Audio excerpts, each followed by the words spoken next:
All right, welcome everyone to WLT on the craft of writing horror novels. We'll be talking to Rudy Ruiz and Erika T. Wurth, but before we dive into the conversation, I'm going to take a moment to introduce our panelists. First up, Rudy Ruiz is an award-winning author. His novel, The Resurrection of Fulgencio Ramirez, received 2 gold medals at the 2021 International Latino Book Awards. It was also a finalist for the Western Writers of America Silver Spur Award for Best Contemporary Novel. His short story collection, 7 for the Revolution, captured 4 International Latino Book Awards, including the Mariposa Prize for Best First Book. In 2017, he garnered the Gulf Coast Prize in Fiction. A bilingual native of the US-Mexico border, he earned his bachelor's and master's degrees at Harvard and now resides in San Antonio, Texas with his wife and children. Welcome, Rudy. Thank you for having me. Thank you for being here.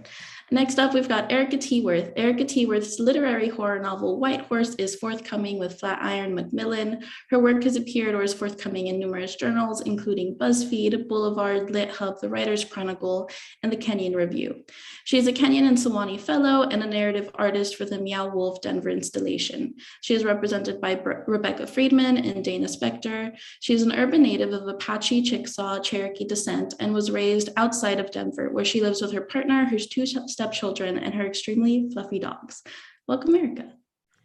Thank you for having me. And as to my fluffy dogs, I am sorry if they bark. You're totally fine.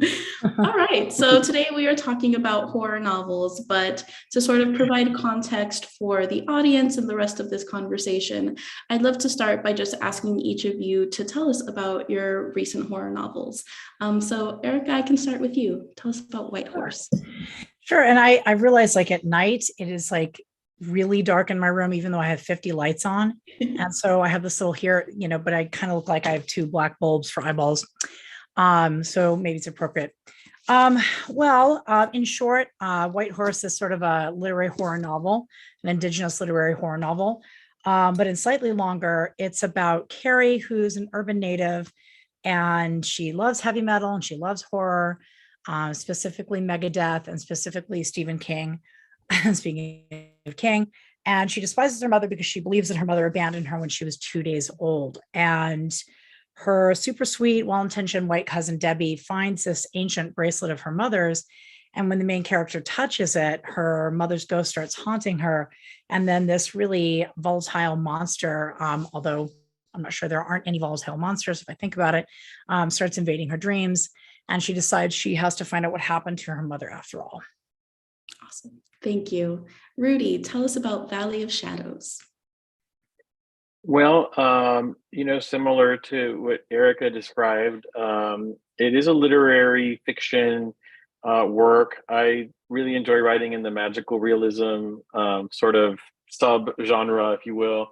And it's really my first foray into horror.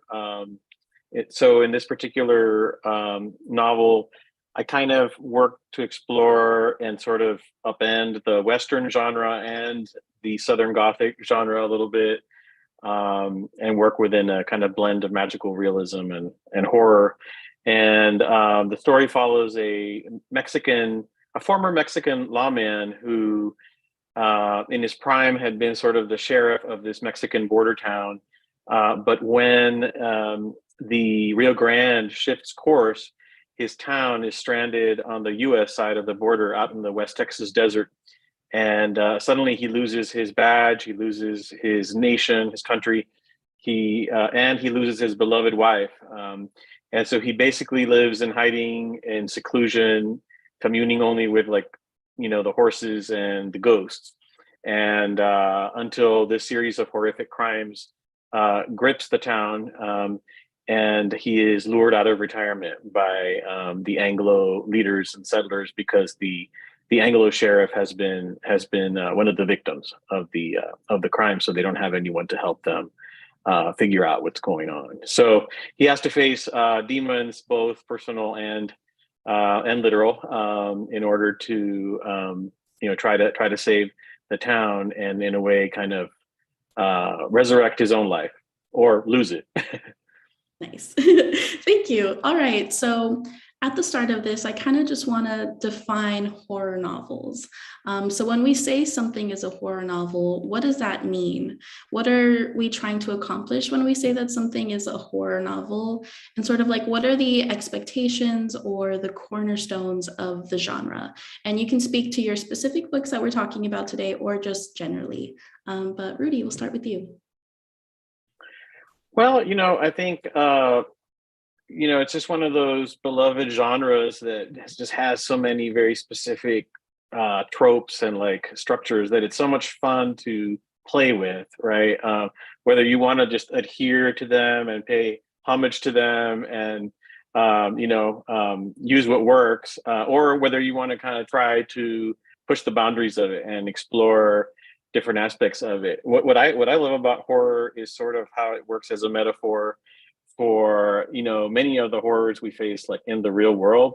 But for some reason, when a reader or an audience suspends disbelief and gets immersed into this fantastical world where supernatural things can also happen, in the case of my book, because it's supernatural horror, I think that the mind kind of becomes open to a lot of possibilities. And then of course when fear comes into play, we're just very raw and we're very, I guess, susceptible to the messages that the literature delivers. So I think that's kind of how I look at it. But I'd love to hear what Erika has to say.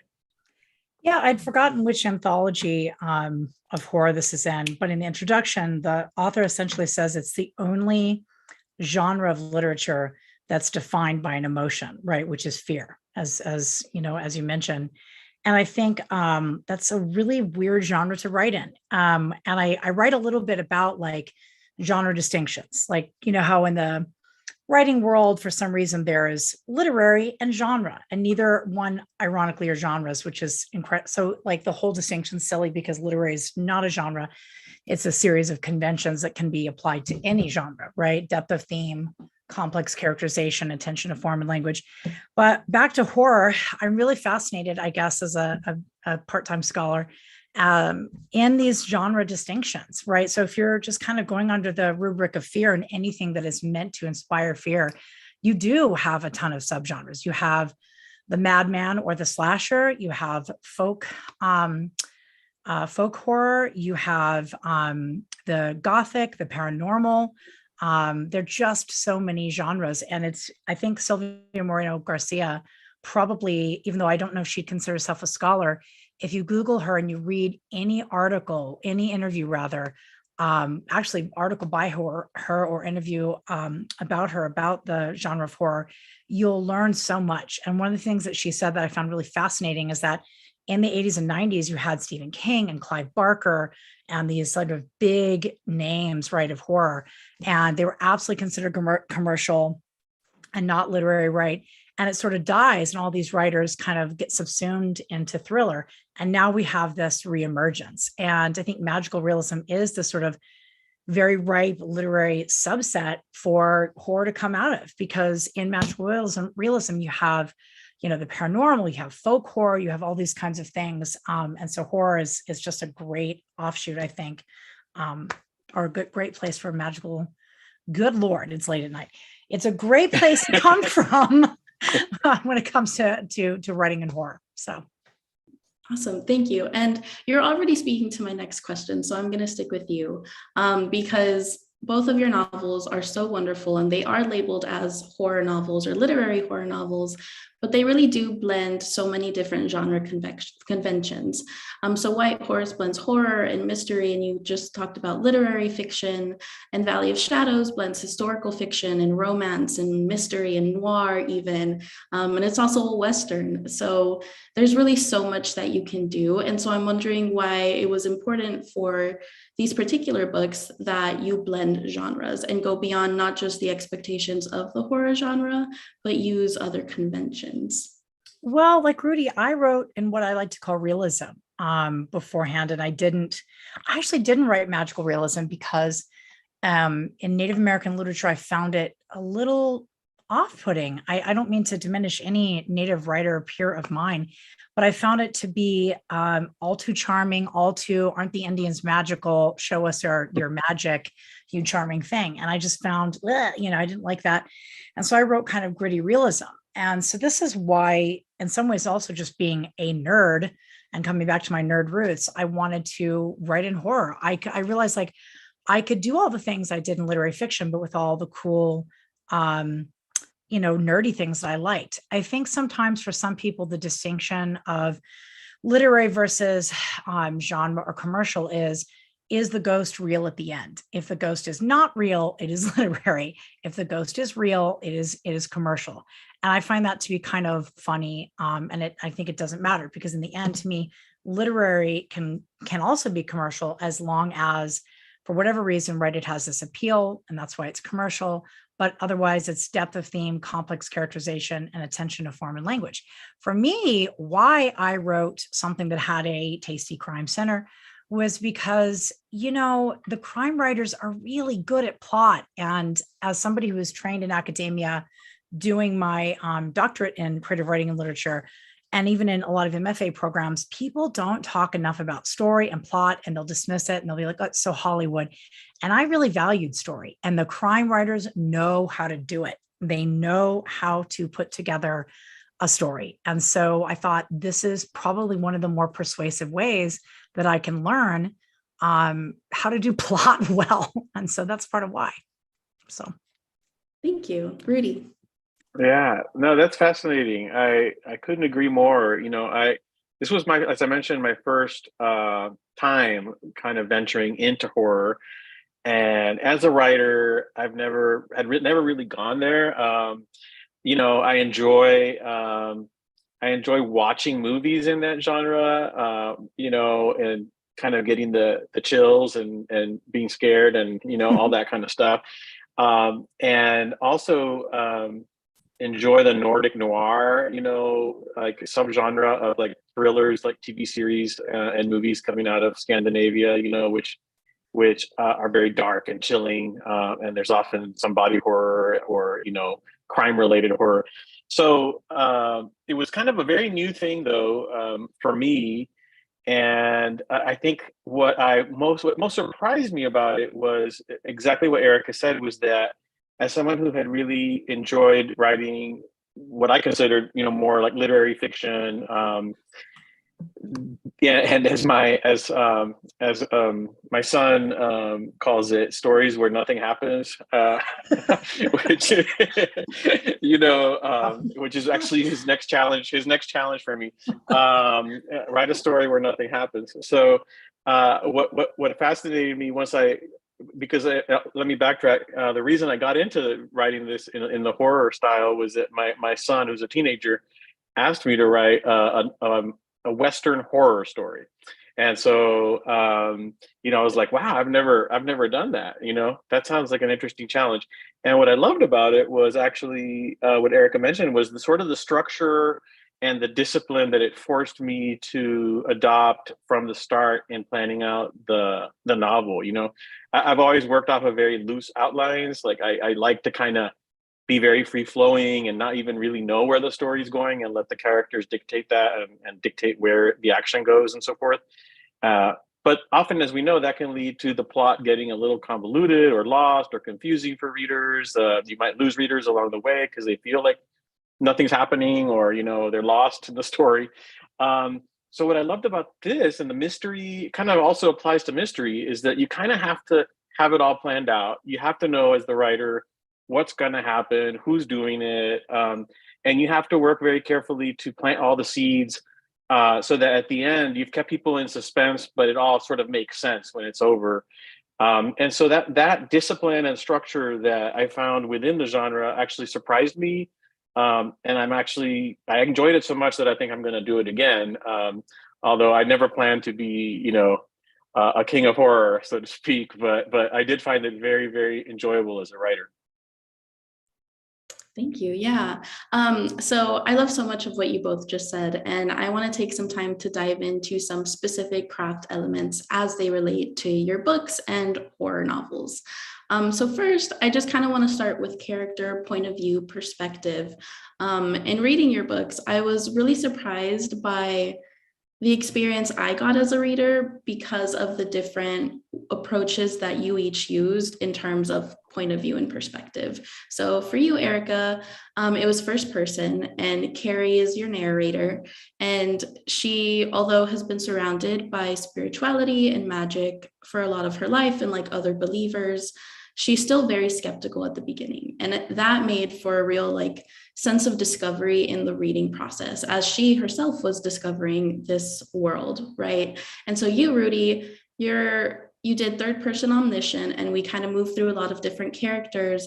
But the main character, he is very comfortable in this otherworldly stuff. Like, it's not super surprising to him. He's seen ghosts since he was young, and it was more like returning to, or getting something back from this return that was sort of like in that experience. So I just love to ask each of you how you thought about point of view and perspective in the writing process. If you knew immediately that these were the perspectives that you wanted to tell the story from, and maybe also just like, what do these perspectives offer you as a storyteller in horror genres? So Erika, I'll start with you. Yeah. And, I wanted to go back super quickly to something Rudy said, because to be fair to those of us who did advanced degrees, right, and or became creative writing professors, the reason why you're trained out of structure and plot is because you don't want to be that guy that you were at 13 years old, who's like, I have such a great idea for a story, but you have no idea how to push like characters around in a convincing way, right? And you just have this great idea, and you don't realize that everyone's had the same idea to kill off your main character. And, my students will just push their characters along this unnatural track, just shoving them forward. And so there comes a point, right, where you suddenly have to be like, oh, you know what? Character development or language polish and language pretty is not enough for a compulsive read. It's not enough. And those commercial writers have something right. And I should, be respectful of their skill set. As to the point of view, no. It was a collection of short stories. And it was okay. It was called White Horse Love. And it changed and then became a garbage novel full of a billion points of view. And then it became multiple points of view and multiple timelines. So I get the feeling I did not pull this off in the way Rudy did, if that's what you've done. And third person, I like and I've used, but I think first person, keeping it pretty much one timeline, except for some flashbacks, keeping it fairly traditionally structured is good for my extremely messy head. And I think that first person point of view, it works for that novel because Carrie is like a woman that I come from, like the woman that I came from, like my relatives or my community, regardless of the demographic, they're kind of tough ladies. And the way they speak is so unique and idiosyncratic. I wanted to keep that. And it is easier in first person. And then I think you asked about, the way in which I think it's interesting that Rudy and I have this commonality, because I was doing something this morning with a podcast in a library in New York, I can't remember. And the woman was saying, your character has the opposite experience of most horror movies, in the sense of, everyone usually, right, in these films, like no one believes them. And then they have to persuade everyone. And it sounds like it's the same in yours. Everyone's like, yeah, of course I believe in this stuff. And my main character's like, yeah, I don't. And I think this does speak to the communities that you come from, because everyone that I grew up with absolutely had a fundamental belief in ghosts, demons, Satan, monsters, shadow figures. And I was always like, yeah, sure, guys. And so I just find that so funny. And now I realize like it really must be like where you're coming from. So Thank you. That's fascinating.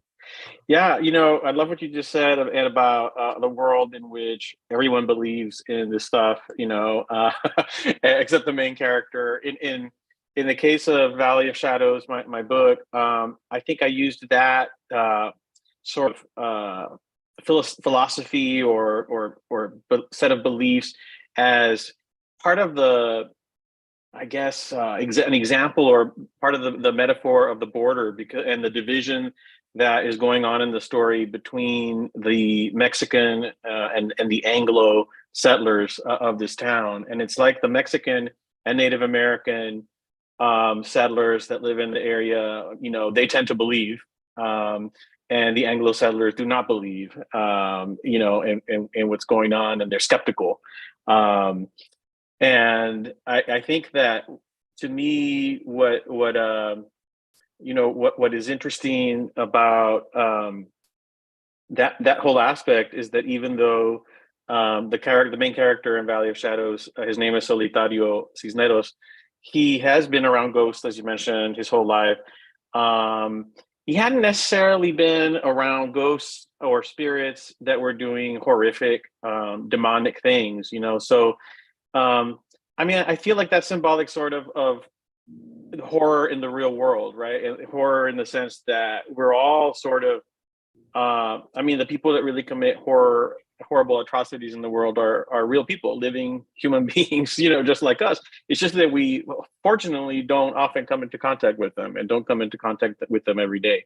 So for the main character, even though he isn't that surprised by these spirits, he is afraid, actually, and it's the fact that he's afraid and he has to overcome those fears and reach out to other people in his community to join forces to fight these evils, is a big part of the story, and his growth as a character as well, to not be alone and to overcome those fears. And then from the perspective side of your question, I found, as you mentioned, I wrote this novel in the third person, but I consider it like a close third, perspective, so that it shifts perspectives from character to character. And what I loved about that was that it really allowed me to get into the mind of these different, characters and personalities. And through the use of the different perspectives, sort of create both dramatic irony, because there were certain things that the reader then starts to know because of what they see from other perspectives that the protagonists don't know. And so, there's those moments in like the horror movie where the hero or heroine is walking into the dark garage, and you're telling them, no, don't go, don't go into the dark garage, because you already saw that like somebody's in there that's gonna try to do bad things, right? So that kind of suspense and irony, I found that using the different perspectives really helped to heighten that. And so it was a lot of fun. Yeah, it was a lot of fun to read too. And so I feel like this is kind of speaking a little bit to my next question, because the different perspectives made the pacing like pretty quick. And I really enjoyed that. And I was wondering, is fast pace like something that has to happen in all horror novels? Like, I think readers, we come to horror novels and we want to be thrilled. We kind of want to be on the edge of our seat. And both of your books, like things evolved pretty quickly. So I'm wondering, like, how did you approach pacing your novels? And were there any tangible ways that you accomplished a fast pace? And Rudy, I can stick with you. You're right. I think this one was kind of a little fast paced. I tried to slow it down in my flashbacks. There would be these chapters where it would go back in time and you would sort of get to know the characters a little bit more in depth. And I felt that was important, because I think that, as Erika mentioned earlier, like if you're working only in the genre, the characters can become like cardboard, cutouts, and they're just sort of playing out a familiar plot. And to me, it's not so much the plot that captivates me or fascinates me. It's the characters and their relationships and their personal growth and what they're going to do to overcome these challenges, and do you love those characters enough or to root for them?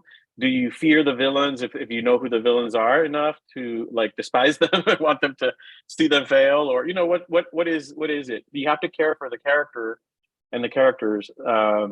So I think that that is just a very important, aspect of the process, for sure. Thank you. Erika, what about you? I was god stinking awful at pacing, because, I think I have a messy mind, and I really value story, and I love things that are smart, but also compulsive reads.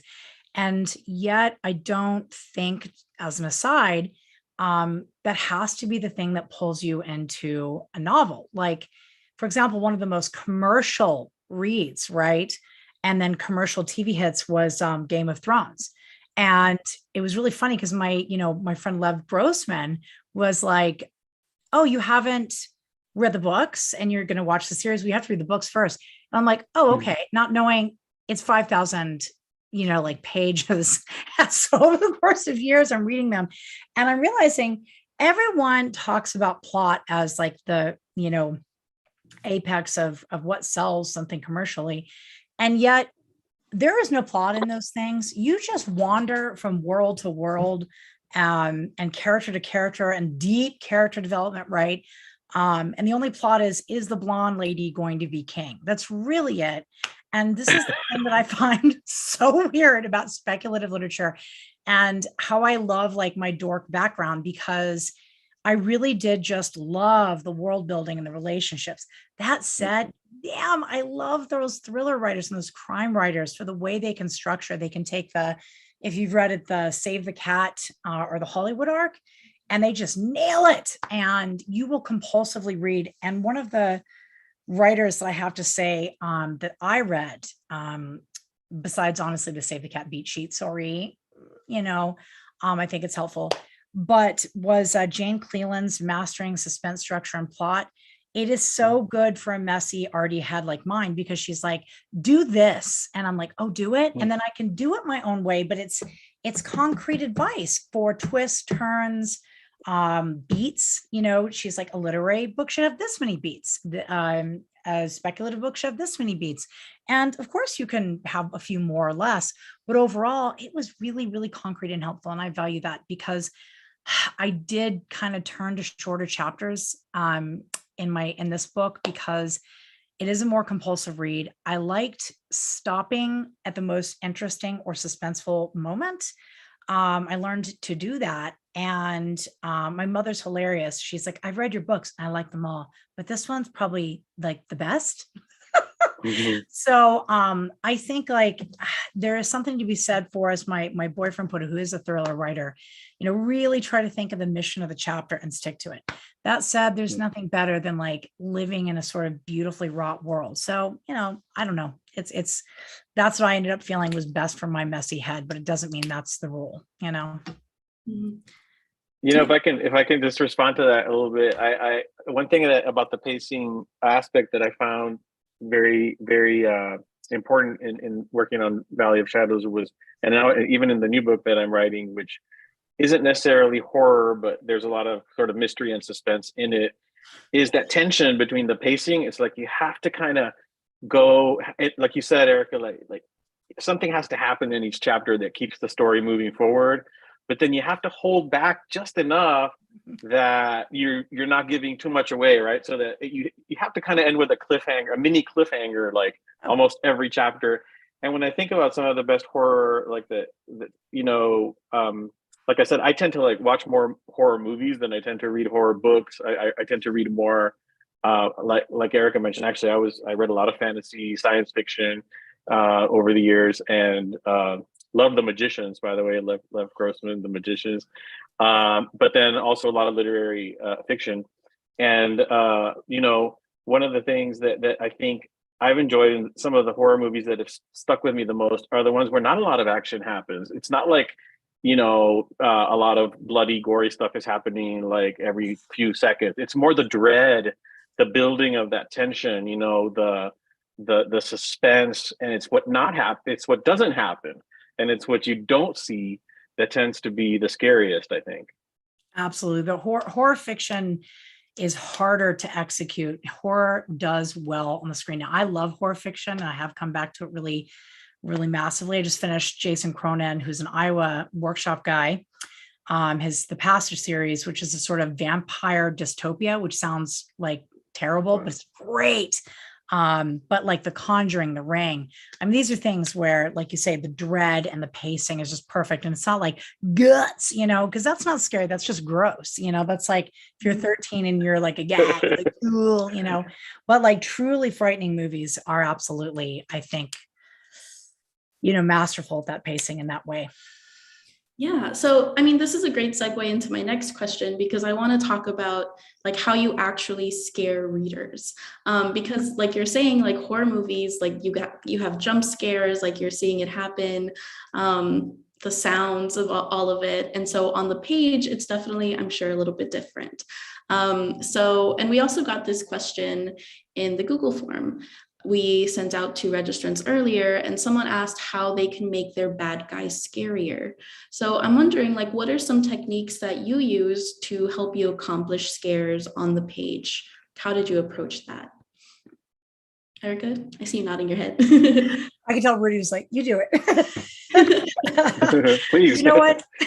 That I was just gonna say, I'm gonna cuss. Sorry, folks. That shit's hard. All right, especially as a literary writer, it is hard because I'm used to ruminating or language, and I can look. I had achieved some ability with action, right? Action scenes. But really scaring people on the page, and a lot of people have argued you don't have to in horror. It can just be, horror is just, again, it's like it's meant to inspire fear, but in some ways it's just a series of subcategories: folk, slasher, things like this. However, I did want to scare people on the page. I wanted to figure out how to do that, and I did not in an early version of this book, and I knew it. And I thought really hard and long about the stories and the movies and the books, like Mexican Gothic, The Ring, The Conjuring. I was like, well, I like them for a lot of reasons, but when they scare me, what scares me? What scares me? And that was an important question for me to ask. And I think the other part of it is, yes, gore is one thing. And so I'm not saying that's necessarily the key, but allowing for mystery, but also allowing like for you to sort of like, especially if you come from a MFA or a realism tradition, to say, this sounds melodramatic to write, but I need to sort of go for it because I can always pull back. And so I did work on dream scenes. I did work on brief scenes where it was a slow build, like one little thing would happen, then another little thing. Because again, and I did look at film because film really is so good at that. And it's accomplished a little differently on the page. But what do they do right in The Conjuring? It's not like, that demon above the armoire, which is so wonderfully, wonderfully terrifying, shows up in the first scene. God, no. It's a happy, we've bought a house, yay. And like a little thing happens, right? Just a teeny tiny bit of dread, right? They discover the basement. Then, someone's being like, their foot is being pulled, and it's a bit and a bit and a bit more. And then you do kind of have to go for it. And I think, and again, the key is beginning with it is what scares me, what actually scares me, and then reading or watching those scenes, scene by scene, and thinking about what scared me, which I enjoy because I guess I am a horror writer after all. Oh my gosh. Well, I want to ask a quick follow-up question. Like, did you actually ever scare yourself in the writing process? Because one of the most famous quotes I've heard as it relates to the writing process is like, no surprise for the writer, no surprise for the reader. And so I'm wondering if like no scare for the writer, no scare for the reader kind of. I did, and it was rad. I was like, I did it. I was listening to something from the Twin Peaks soundtrack. I know that sounds so arty and ridiculous. And it was kind of repetitive. And then I was writing, and I heard a noise in the distance, and I was like, and I was like, okay. But most of the time writing is work, and that's okay. Like you write a beautiful sentence, you don't even realize it at the time. So it's all right if it's work. Sometimes it is work, but yes. And I felt like cool. That's amazing. Rudy. Yeah, I think a lot of what Erika says, I experienced a lot of that myself. When you talk about giving the reader little snippets or little images, at a time. Why I think that's so important is because, if the reader sees the full picture all at once, right, it's not as scary as if again, it goes back to that. It's scary. The unknown is the scariest thing of all, I think. And so as the writer, maybe you kind of know what's going the whole picture, and you have to figure out how are you going to reveal it in such an order and in such a way that you can keep back as much knowledge as possible for as long as possible so that you build up that suspense. And for me, going back to that perspectives, conversation we had over that a little bit earlier, that was a big part of it. Using the shifting perspectives to dole out little pieces of information that would kind of keep you hooked, but also scare you. And I love that you mentioned the music. I had never really listened to music while I wrote. I found it too distracting. Especially with lyrics and words, I found it way too distracting. So, however, challenged with this idea of writing a horror novel, I did for the first time, go into Spotify and look for some of those like horror movie soundtracks, suspense film soundtracks. Some of them are really, really cheesy and it's like way too much, but the ones that are really good and just more haunting and like kind of spooky, but not hitting you over the head with it, like can really help you get immersed as a writer in the mood. And so I enjoyed doing that too. So that's just a little bit about how, and yes, eventually, another thing I found was writing in the dark. Usually I write during the day. I love writing in the morning when I have, energy and my mind is clear. But for this one, if there were very particularly, I knew there were going to be difficult scenes to write because they were scary or there was a lot of kind of dread or horror. I forced myself to write them at night when like everybody else had gone to bed and, I was alone in the dark. And that kind of put me in the mood, because as we all know, the nighttime and the dark rooms, like those are kind of naturally scary to us humans. Yeah. You are brave. That's awesome. I love what you said about the unknown being the scariest thing. So I want to kind of use that to jump into the world building aspect of horror. So readers are coming to horror novels and they're kind of expecting, like they're ready to go along with you for a little while. But there's that mystery and that unknown aspect that makes things all the more scary. And so I'm wondering, how did you sort of like situate readers in the world without jarring them or info dumping them? How did you make your horror worlds believable? And I'll start with you, Erika. I think, as Rudy was saying, I also read like a lot of fantasy and sci-fi. I didn't for a long time. I kind of wouldn't allow myself, right? And then I started creeping back in, and now it's like 80% of what I read is speculative in general. And I think it's great because what it does, regardless of the genre you're writing in, it can illustrate, especially science fiction or fantasy, a purely imaginative world. And it is really important to see how they do it, and to be like, this is the world they've created. These are the rules in this world, but this is a richly rendered landscape. And what's kind of cool about horror is that depending on what you do, because there was a book called Dead Silence recently. Damn it, it was good. It was a science fiction horror novel, and it was great. I'm struggling to remember the name of the author. A lot of horror takes place in this world, right? And so that's the part you get to do in terms of world building that isn't unlike realism, and that is kind of easier, right? You get to, in my case, I got to talk about contemporary old Denver. And so that is a kind of a world building that mattered to me. This is, I'm an urban Indian. My family has been urban Indians for generations. Some of them came up from northern Mexico. Some of them were of some small Black descent, and they were in the Southeast. They met in Texas. And like so many other places, they created, like Chicago, LA, like created these urban Indian kind of cultures. And Denver is one of those meeting places. And so that kind of world building really did matter to me in terms of just the gritty bits, of Denver.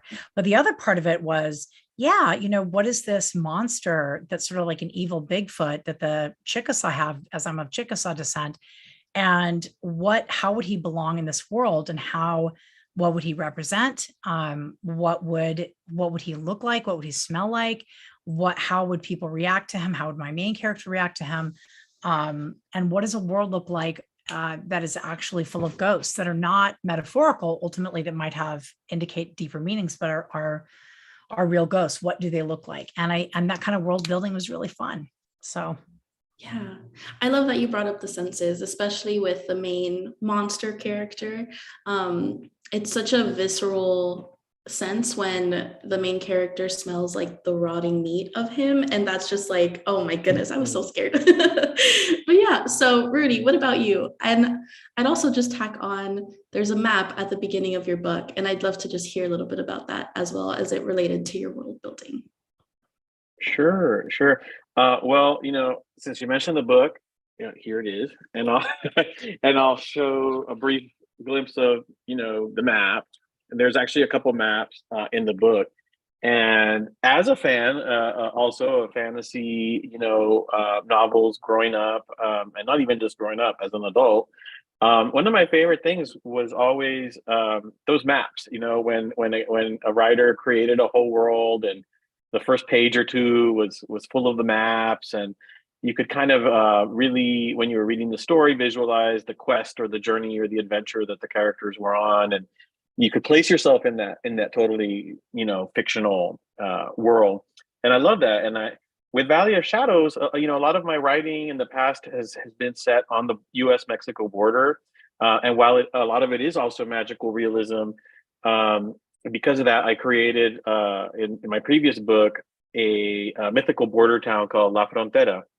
And La Frontera is basically like the Rio Grande Valley, sort of reimagined in a magical realism sense. And I was very much, of course, influenced by Macondo and Gabriel Garcia Marquez's 100 Years of Solitude, which was kind of what first, enamored me with magical realism many, many moons ago.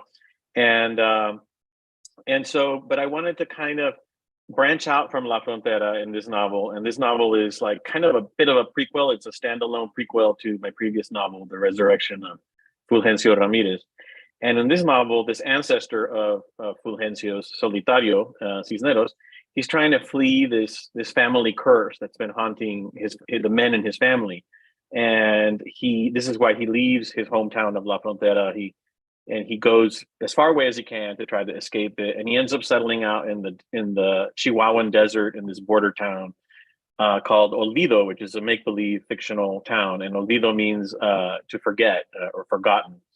And so I actually have a line in the book that's one of my favorites, where it says that Olvido was the kind of town cartographers forgot to put on the map. It was just easy to forget, and it's out there in this vast desolate desert. And so for me, the world building was trying to take the border, the things I experienced and knew about the border at heart, because I was born and raised on the border, but I was trying to push myself further out into how to make that world even more magical and more believable in terms of the kind of spiritual as well as horrifying things that were going to take place in the story. And I think the desert is just such an evocative place. I was very inspired spending time out in West Texas while working on this book and sort of germinating the ideas for the book. And you mentioned a writer earlier who you're going to be doing an event with soon, Jennifer Given, her new book, River Woman, River Demon, which I love, a great horror, has a lot of horror in it. So in her book, there's a line where a character says crazy things happen in the desert. And so I just thought, yeah, absolutely. That so resonated with me when I read her book. Crazy things can happen in the desert. It's just one of those magical places. And so that was a big part of my world building, was kind of this magical border, how the border can evolve, can change, and then the really strange things that can happen out in the desert. Yeah, I love that so much. All right, so for our audience, this next question that I'm going to ask will be our last question of the discussion. So feel free to start adding any lingering questions you might have to the Q&A box. But yeah, so to end our discussion, I always like to end with some recommendations. So I just love to hear what your horror influences are when you were writing these books, or just generally. And yeah, anyone can start. Rudy? General advice? Book recommendations. Book recommendations. Well, let's start with Jennifer, since I just mentioned Jennifer Givhan, River Woman, River Demon. I read the book. I was very fortunate to get to read it like before it came out, and have developed a great rapport with Jennifer over the last couple of years, and I really admire her writing because I loved as a writer, you're always trying to learn, of course, from other writers. I imagine that's why we're all here, and I loved that in this book she has this very magnetic character protagonist that you just love. You're rooting for her, and yet she's also an unreliable narrator, which was a device that I have never used, but it really inspired me to try to want to try to tackle that. So you're looking for books that do that. You learn from them, but then they also inspire you to try new things. And so that's one of my that's one of my book recommendations. Another one that I know she's done some events with you guys that I read recently, Alex Templador, Half Outlaw, and I really enjoyed her novel too. Very different. I wouldn't call it horror, but there's definitely some magical realism in it, and it's just a really rousing adventure story with a lot of personal character growth and exploration in it. Thank you, Erika. Let me third Jen Givan or Given. I love her. She's a doll of a person, a darling person, a stunning writer. I know, huge things are coming for her. And Woman River Demon, I'm going to read with her in San Diego soon, and I can't wait to dive into that novel. The only reason I haven't is because my TBR is just so huge, and which is normally true, but right, now I'm like on tour, Thought Iron's putting me on physical tour, and I have to read all these people I'm actually going to be with. So, and I also have to say Mexican Gothic was huge for me. I love Silvia Moreno Garcia. She's just sharp. She's a smart writer. She's probably got one of the most, just different, subversive Indigenous characters I've ever read. She's in the 50s. She's saucy. She's kind of noirish. She's mean. She does what she wants.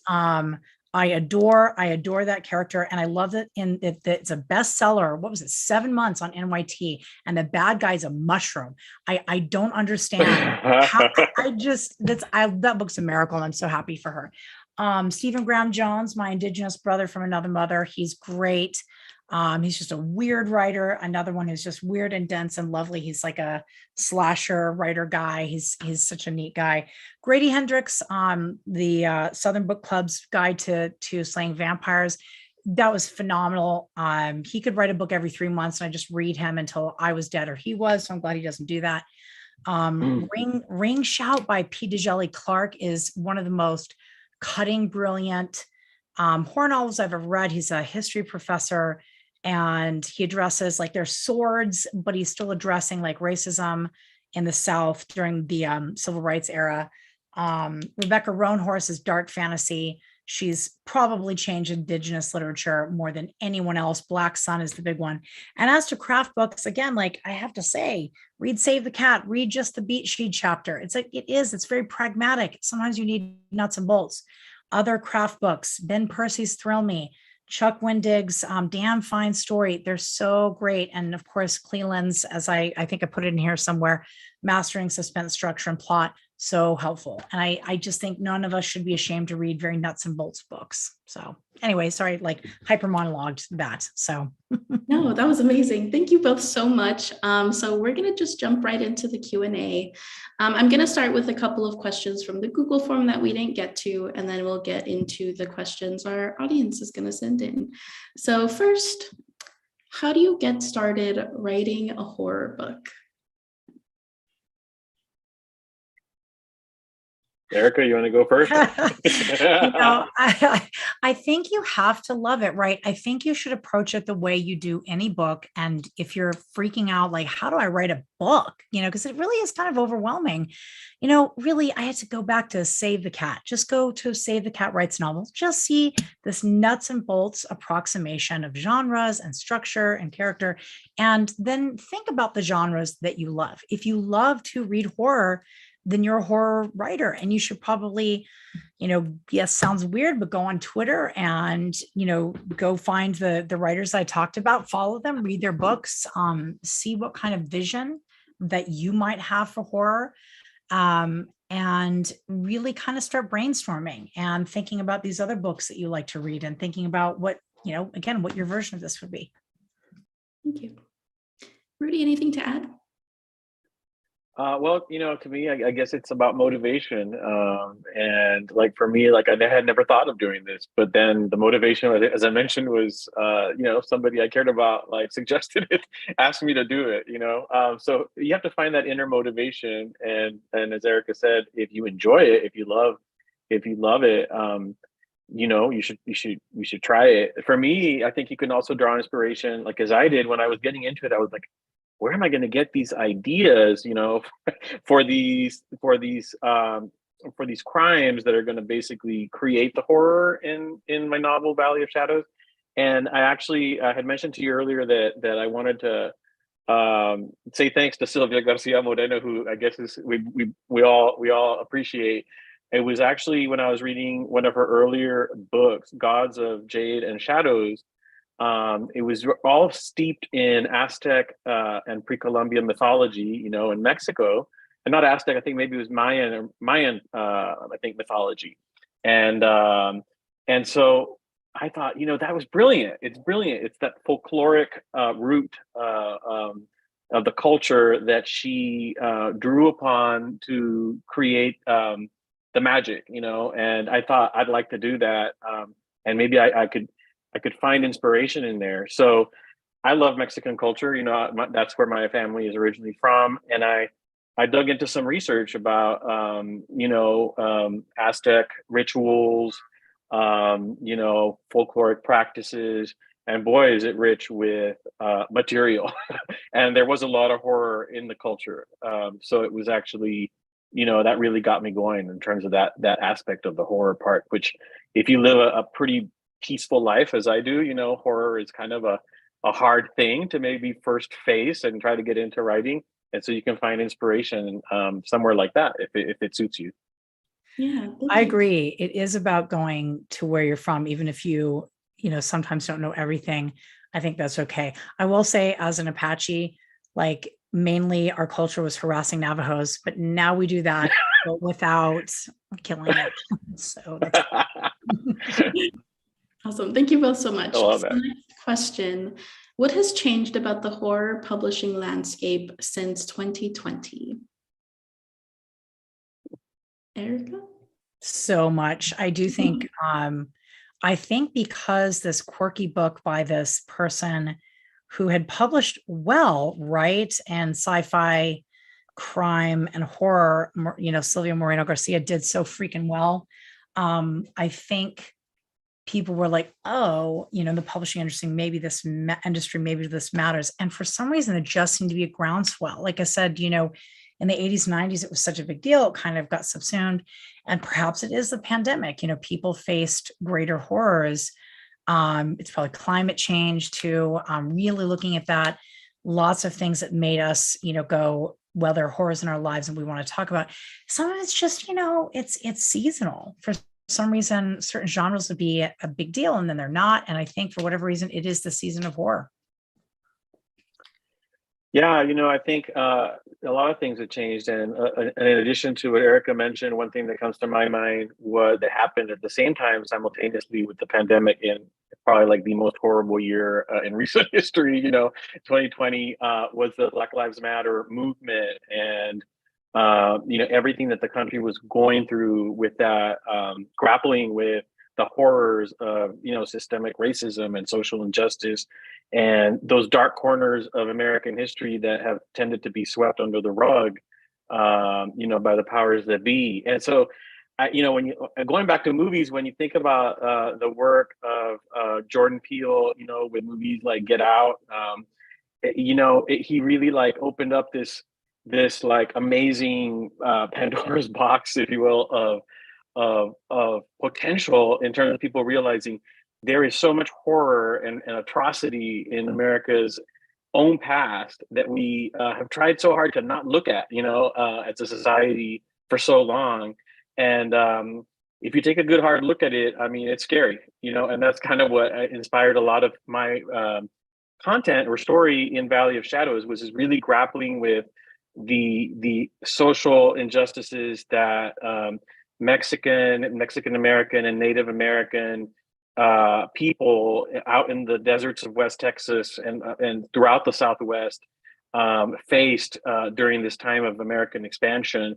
And I wanted to make sure to bring that social justice sort of dimension, to the novel, because one of the other things I always have been trying to do over the years is advocate for communities of color and give our communities a voice. So to me, that was a big part of my approach to it, and how I think horror has changed as far as with the industry, embracing this approach to it. Yeah, I love that so much. Thank you.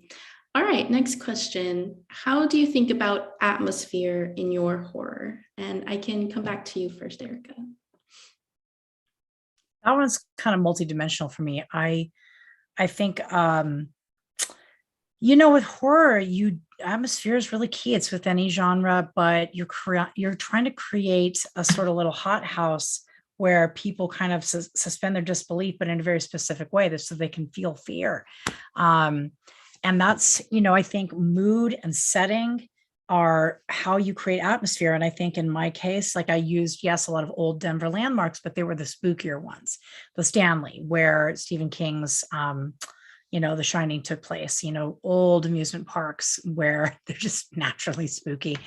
And then I think too, I try to utilize language so that, a lot of literary writers, it's very irresistible to spend for your own pleasure. And I wanted to not do that because I really admire writers where the writing is beautiful, but the progression isn't interrupted. And I don't know how some do that. And so what I wanted to do was create at times to create that hothouse, like a hypnotic mood in the novel, so that people were kind of like, that suspense was even tightened. And I think I got it here and there. So definitely got it. Rudy. Yeah, for me, I do agree. The atmosphere is very, very important. In my writing, in my style, I tend to be a very visual person. And even before this novel, I always tried to, I used to think when I started out writing, like if someone were to describe my writing, what would I like them to say about it, and cinematic was a word that always came to my mind. Was I wanted people to feel like, yes, they were immersed in this, and in this book they were reading, and they could get inside the characters' thoughts and minds, which is something you can't really often do in a movie. But you could also feel like, as you're reading this book, that you saw it with your own eyes, that you felt it, that you smelled it, as you mentioned, that you were there. And so to me, I use all those. I do try to think of all the senses, not to such an extent that it's so heavy, so heavy-handed that it's overwritten, which is usually what people tell me on the first draft, right? You've overwritten, and you have to go back and like pick and choose, right? What your descriptors are going to be. But to me, that, like, thinking of it as a movie, cinematically, visually, and from a sensory standpoint, really helps kind of create the atmosphere. And then picking a setting that I guess in many ways can be new to people, but at the same time familiar, because they can place themselves there. Like the desert in this case, for me, helps set that tone. It's very desolate place where you feel alone, and when you're alone in a desolate place, you can feel scared. Thank you. All right, next question. Do you think horror and magical realism can coexist? And do you have any thoughts on how to work with both genres at the same time? I want to say they're kind of, I have to say something really funny though. Like, I was also a language spinner, and my agent was like, okay, Erika, you're getting a little too good at this, like chopping it down and distrusting yourself thing. So you can ruminate, it's okay. But yeah, like magical. It. Yeah, she was like, but you can always cut later. Yeah, right? Exactly. That's what she told me. I'm like, yeah, that's true.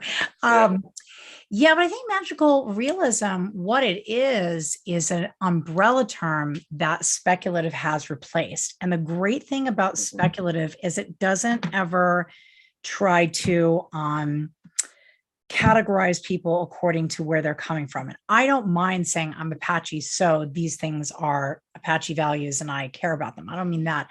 I just mean there's something wink, wink, nudge about magical realism. And like I said earlier, the way that people did it, because it came out of a Latin American tradition, that I found a little too like, well, these primitive people still believe in spirits, and wouldn't that be nice? And I didn't like it. And so I like the term speculative because it kind of indicates elevated for some, and it doesn't indicate elevated for others. It's just an umbrella term for horror, science fiction, and fantasy. And I think it's a touch less precious, and I like that. But ultimately, arguably, horror is just a subset, more literary subset, possibly even a more traditionally grounded subset of magical realism. So, Thanks. Rudy? Yeah, no, I agree. I think that in both, horror can be very realistic. It doesn't have to be supernatural or paranormal or magical in any way, right? But I think there's definitely the potential for overlap because both, if both of the styles kind of invite you to enter at your own risk a world that is not like your daily everyday life type of world. I guess that's why it's skeptical, and you have to kind of suspend belief in the norms and structures that we're accustomed to. So I think that in that sense, whether the horror is real or imagined or supernatural, it has like a real natural overlap with magical realism. For me, magical realism has been kind of my gateway into horror because I started out writing magical realism. But I really like I said, I've really enjoyed the I don't know what to call the kind of the engine of horror. It's just like it propels the story and the reader and kind of excites you as a writer. So but I feel like and part of the challenge is if you're going to try to combine those two genres, like with any combination of genres or styles, you're going to have to be pretty seamless and work at that to like kind of make it fit together and not feel like there's a disconnect. Yeah, thank you. All right, so this is our last question for the evening. What are some underrated methods for mastering the craft of horror writing?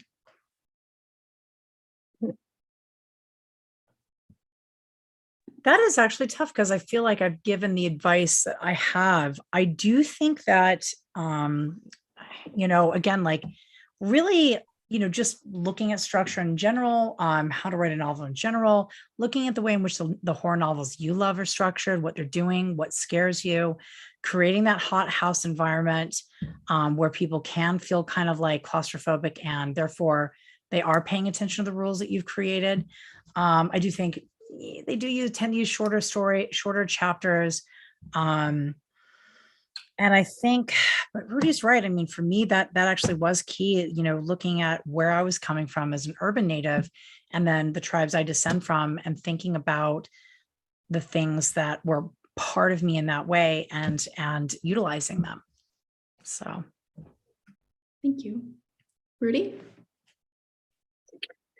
Yeah, I mean, I agree with everything Erika said. And thanks for giving me the extra time to try to come up with with something, which I was coming up with it. I was grasping it, and I think it's like, what I was thinking was like to I know that one of the things that I've heard about horror and like why a lot of movies like and books involve characters, like especially if you think of Stephen King, like young characters, like children. If you think back in your own memories about what are things when you were a child, like kind of really scared you the most, it's kind of primal and it seems simple, but I think it's a place to go, because everybody has those things. Maybe there were fears that were just based on imagination, or maybe they were experiences that you had that really spooked you and stuck with you. And I think there's something there. I love that. Okay, well, that is it for tonight. Thank you both so much. I have just really enjoyed hearing about your approaches to horror novels, and everyone in the audience. go out and buy these books. They are so good. And thank you to Book People for supporting us. And I'm just really glad that we got to have this. So thank you all for being here. Thanks to everyone, and thanks to Rudy, and thanks to you, Sam, and thanks to the whole organization. It's fabulous to be invited. Yes, thank you all very much, Sam. Thanks for reading the books and moderating. And Erika, it's a real pleasure to meet you. I one of my favorite things about this experience is getting to meet fellow writers and commiserate, but also support and learn from each other. Absolutely, same here. Yeah. All right. Well, have a good night, everyone. Bye. Thank you. Likewise.